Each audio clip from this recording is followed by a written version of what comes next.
Hi, I'm Shane from Astral Dragon Gaming, and this is my review of Blossom Tales, the Sleeping King. Now, we're doing a bit of a different format today, so I'm just going to sort of let the game run and I'll just yammer on. If you like it, please give me a like down below. If you don't like it, you know, don't watch my videos. Unsubscribe. No, please do subscribe. I really need it. Anyway. So, testing out my new Yeti Mic. I'm hoping I'm not drowning or killing everyone's hearing structures. But yeah, this is Blossom Tale, and it's really quite a beautiful game because it's designed in a kind of blocky pixel art, and yet it's very Zelda-like in its construction. A lot of things that are really interesting in it are some of the sort of lighting effects and the general design. The one thing I find very interesting about it is that a lot of the colours have been sort of blended together with an almost sort of blurring effect at times, and also any curved object has kind of got a lot of anti-aliasing around it to give it sort of a fuzzy effect as well. Might be just my eyes, they might be getting too old, you know. I celebrate 42 this year, so I might be too old for games, who knows. But I'm not too old for this game because it's like Zelda. If you ever grew up in the 90s and the 80s, you played a SNES or a Mega Drive at some point. Sorry, American people. A Super Famicom or a Sega Genesis. The rest of the world called it something different compared to you guys. You are aware of this, right? That's good. Alright, continuing on. So basically you are living the tale that your grandpa is telling. It's not anything in particular, you're becoming something in the tale itself. So anyway, the whole tale is about Blossom, a little girl. I love the animation style of the characters and how they move, because they're all sort of like big sort of blobs, but at the same time there's a cuteness to them animation, and it's just very simplistic but really nice at the same time. I also love the detail on some of the objects that stand still, like there's smoke actually coming off the torches if you pay attention, and that's a really fine detail that you don't see in a lot of pixel games, but in this one it comes off very often. And even the little effect of little squares coming up in pixel form, like it's mystical or something. Ah yes, the night ceremony. This is cool. I love this one. Now, here's the thing that I don't get. There's the guy that's the head of the guards over on the left. In the middle is the king, huge beard and all that crap. That makes sense.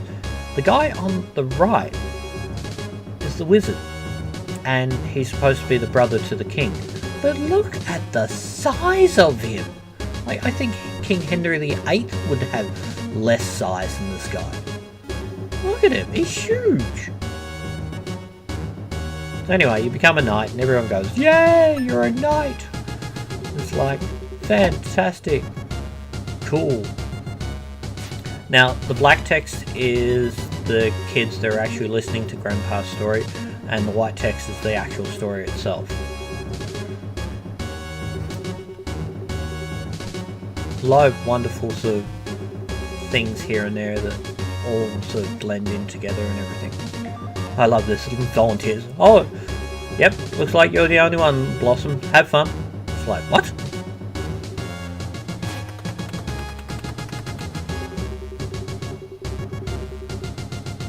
So off Blossom goes to meet her new fate. Now, the one thing I find really good, this actually uses some of the mechanics from some of the Game Boy Zeldas, where you could swap out items, virtually any item. The only item you can't swap out is the sword, but you can swap out the shield for one item, you can swap out the other slot for another item, and you have this ability to sort of dual wield different weapons at the same time and whatnot, which is really a useful technique.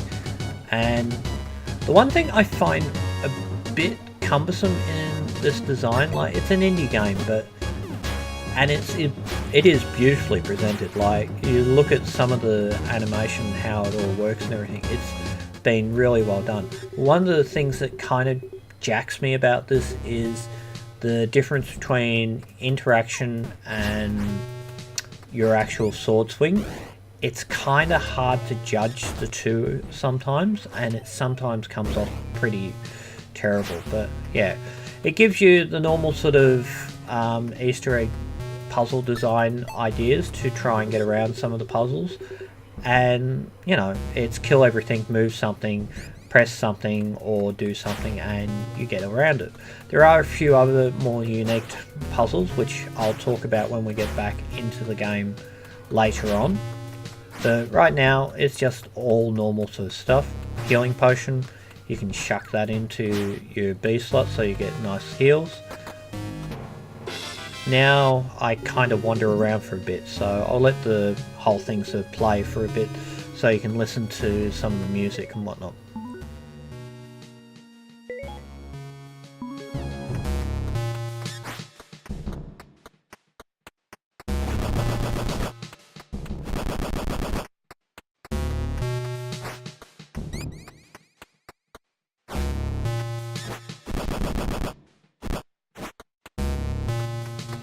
God damn it, I figured out that puzzle before. I feel dumb now. I really do.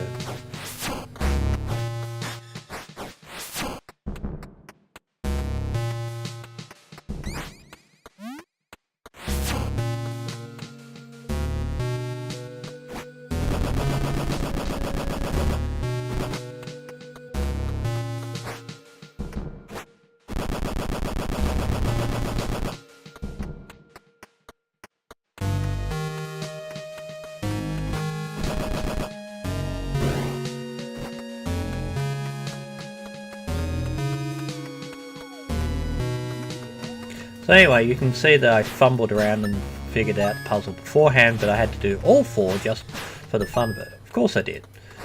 Some of the people that remember Zelda will instantly see a lot of the puzzle structure here as being very reminiscent and really simple and gives you a lot of fun.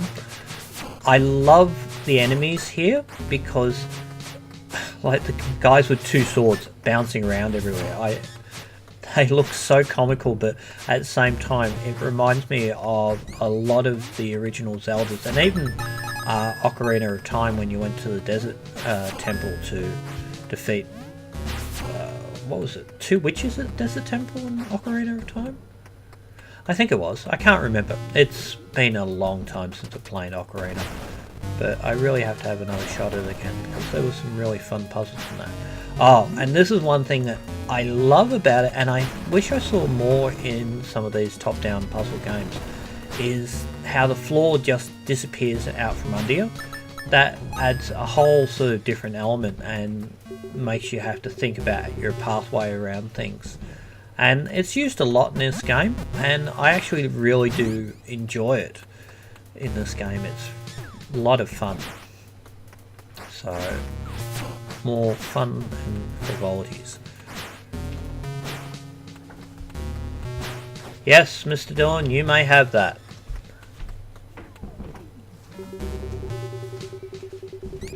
That was Dylan, my stepson, wandering through. Understanding that he's not supposed to interrupt my recordings, which is fine because I live in an open roomed house and there's not much else I can do about that. The upside is the Yeti Mic cuts out most of his voice anyway. And anything else. Blue Yeti Mic. Love Blue Yeti Mic. Ooh, another health potion. Oh, that's right, I got two of them. I think I ended up using both of them by the time I finish this. The other thing I really like is that the dungeons are really big in this one.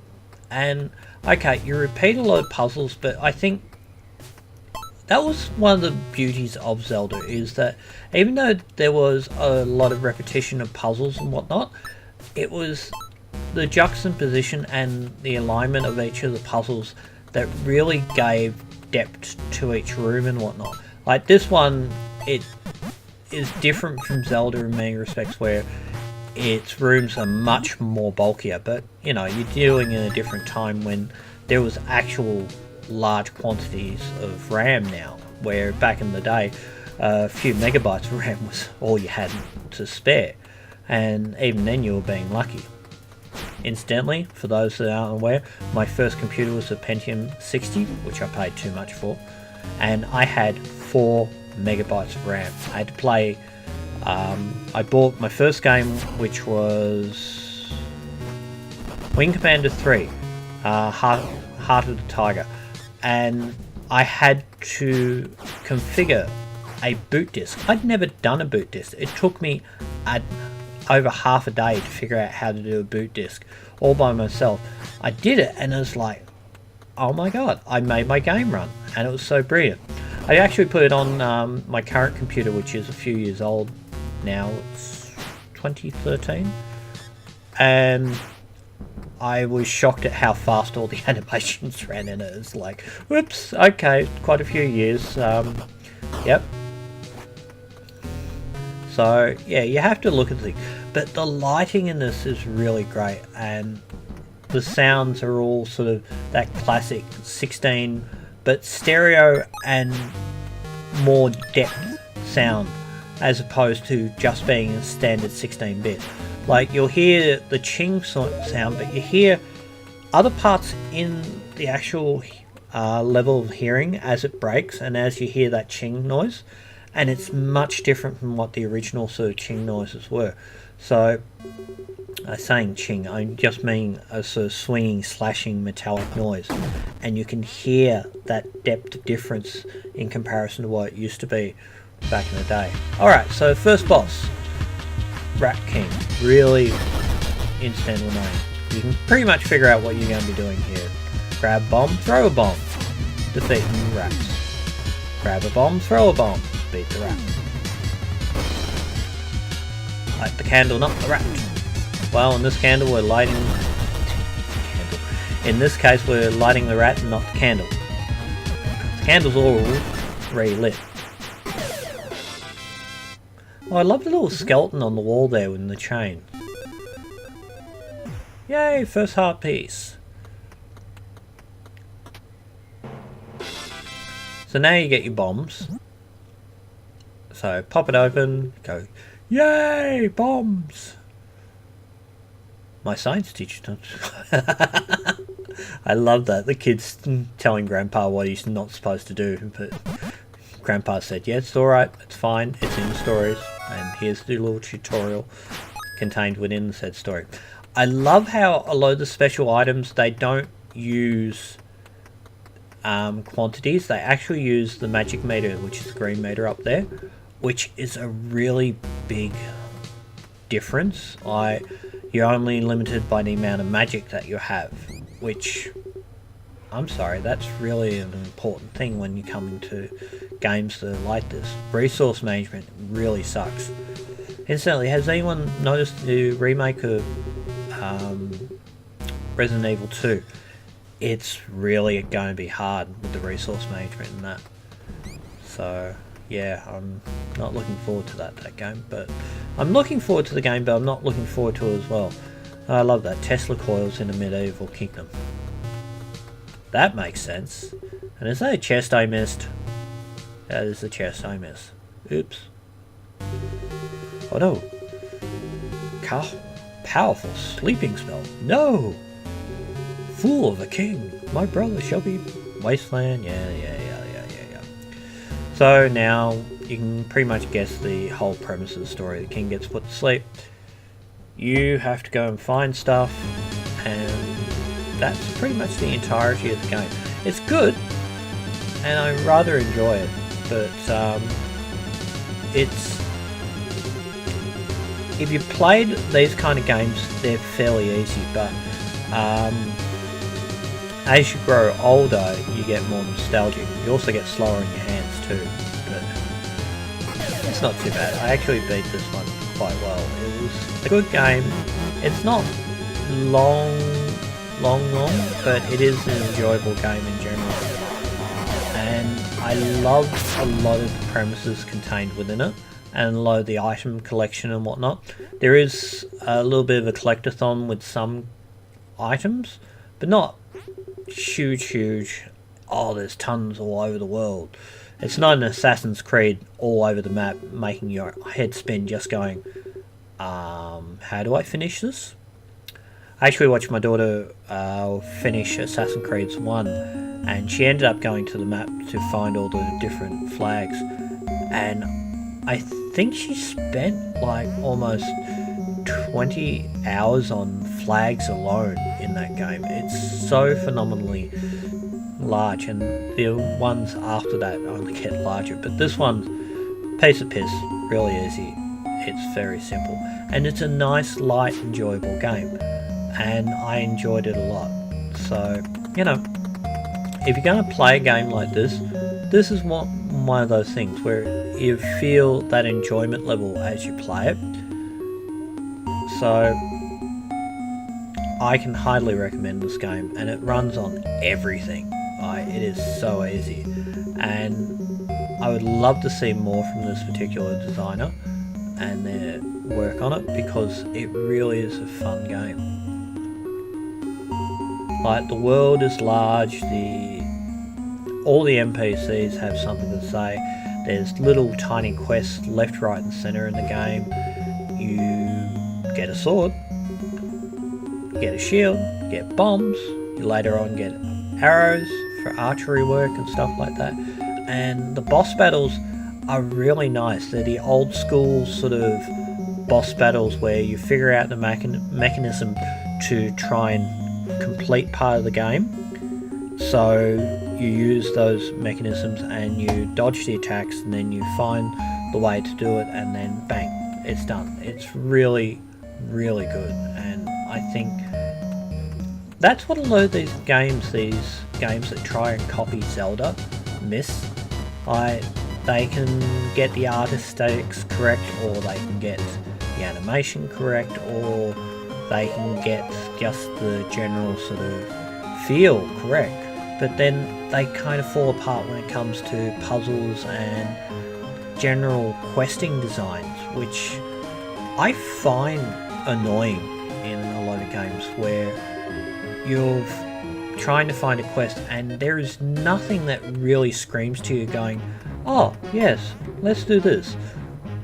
Like, adventure games are probably the worst for this, because some adventure games are really well designed, others are horrendously designed.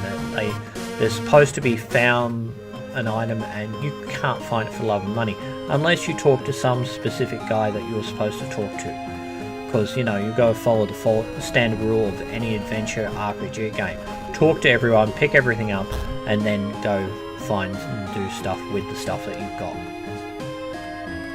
If you don't play games like that, then a lot of times you get lost. This one is really good. It's a fairly straight linear path that you can see, but there are offshoots that you can go in different directions as well. Like, if you go to one guy in the main kingdom area around the castle, you can start delivering letters left, right and centre.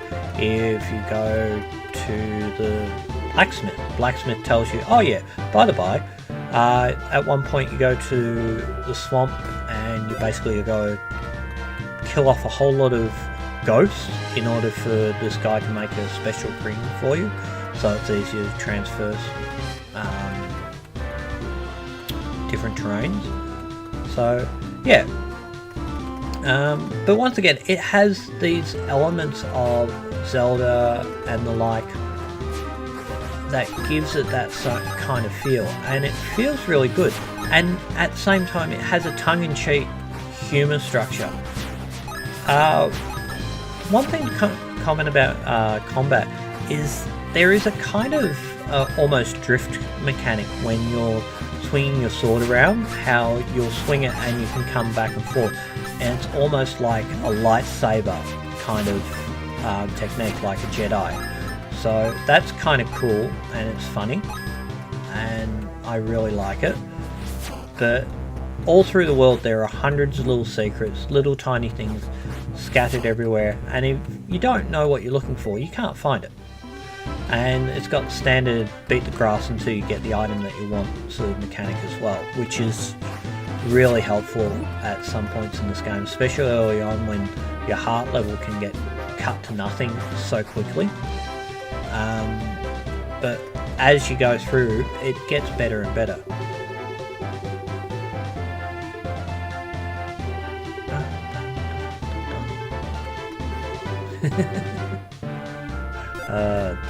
Reach Golem Haven. Golem's Haven? Yes. Off we go.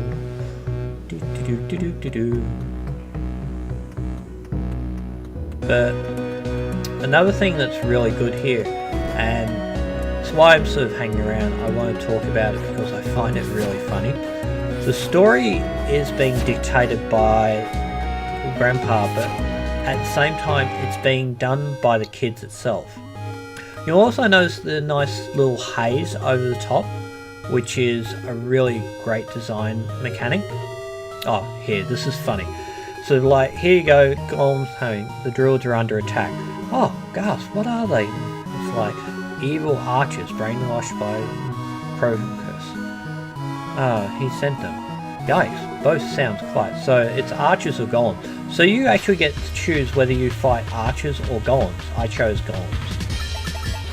So all of a sudden there's golems left, right and centre. And the only way to destroy these guys is with bombs.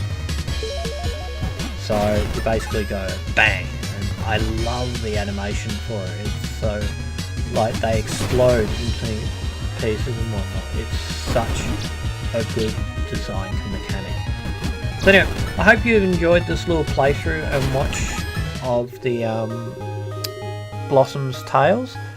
It's a good game and it's not overly expensive, and I think there's some really great humour and great story design in this game, and it's just a really enjoyable, let's sit down and I can play it and I can just while away my hours.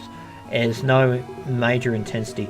The only real intensity is when you get to a load of boss battles where you're trying to beat them. There was one boss battle where I think I spent the better part of dying like 15 or 20 times before I got the pattern right, and then I got the pattern and then I died like 15 or 20 multiple times.